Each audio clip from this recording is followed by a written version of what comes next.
Hello, ହାଏ ନମସ୍କାର। ଆଜିର ଭିଡ଼ିଓକୁ ସ୍ୱାଗତ। ଆଜି ଆମେ ଦେଖିବା ଗୋଟେ ରାସନ କାର୍ଡ଼ କେମିତି ଡାଉନଲୋଡ୍ ହେଇପାରିବ।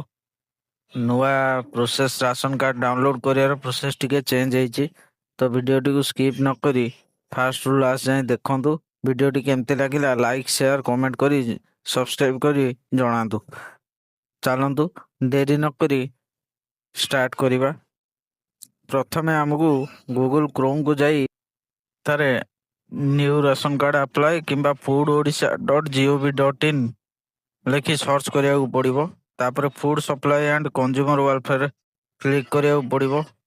ତାପରେ ଆପଣଙ୍କର ରାସନ କାର୍ଡ଼ ନମ୍ବରଟିକୁ ସେଥିରେ ଏଣ୍ଟର କରିବାକୁ ପଡ଼ିବ। ତାପରେ ଡାଉନଲୋଡ୍ ରାସନ କାର୍ଡ଼ ଉପରେ କ୍ଲିକ୍ କଲେ ସେଠାରେ OTP ଯିବ। OTP ଦେଇ ଗେଟ୍ ରିପୋର୍ଟ ଉପରେ କ୍ଲିକ୍ କଲେ ଆପଣଙ୍କ ରାସନ କାର୍ଡ଼ଟି ପଳେଇ ଆସିବ।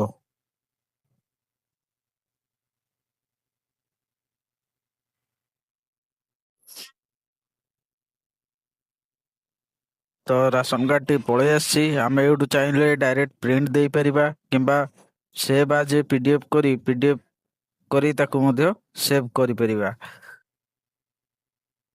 ତ ଆପଣଙ୍କୁ ଯେମିତି ସୁବିଧା ଆପଣ ସେମିତି କରିବେ। ମୁଁ ଏଟାକୁ ସେଭ୍ କରି ରଖିଦଉଛି।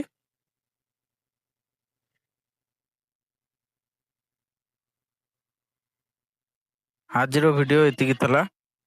କେମିତି ଲାଗିଲା ଭିଡ଼ିଓ କମେଣ୍ଟ ମାଧ୍ୟମରେ ଜଣାଇବେ ଆଉ ଚ୍ୟାନେଲକୁ ସବସ୍କ୍ରାଇବ୍ କରିବାକୁ ଭୁଲିବେନି। ରହୁଛି। ଜୟ ଜଗନ୍ନାଥ।